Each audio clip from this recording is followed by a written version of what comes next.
त्याय ओम आदिभूताय ओम अखिलामवेदिने ओम अच्युताय ओम अखिलज्ञाय ओम अनंताय ओम मीनाय ओम विश्वरूपाय ओम विजयाय ओम इंद्राय ओम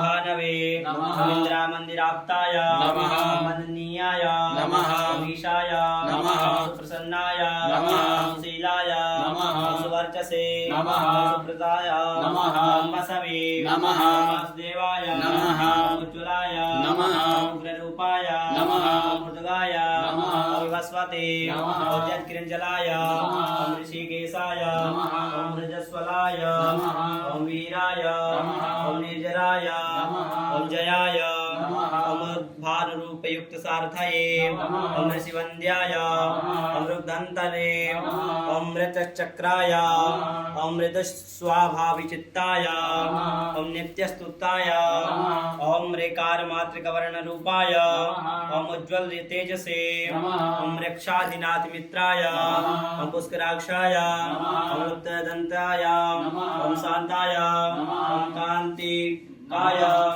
ओम कांतिदाय नमः ओम घनाय नमः ओम कनकभूषणाय नमः ओम खद्योताय नमः ओम गुंटाकिल दैत्याय नमः ओम सत्यान्न स्वरूपिणे नमः ओम वर्गप्रदाय नमः ओम मत्सरण्याय नमः ओम एकाकिने नमः ओम भगवते नमः ओम सृष्टिकारिणे नमः ओम गुणात्मने नमः ओम दतिभ्रते नमः ओम घृणीभ्रते नमः ओम बृहते नमः ओम ब्रह्मणे नमः ओम ऐश्वर्यप्रदाय नमः ओम सर्वाय नमः ओम हरितस्वाय नमः ओम सौरये नमः ओम दशदिक् संप्रकाशाय नमः ओम अष्टवस्याय नमः ओम ओजस्काराय नमः ओम जैने नमः ओम जगदानंद हेतवे नमः ओम जन्म मृत्यु जरा व्याधि वर्जिताय नमः ओम जिस्थान समारूढ़ स्थिताय नमः असुरारये नमः ओम कमनीय कराय नमः ओम अब्जवल्लभाय नमः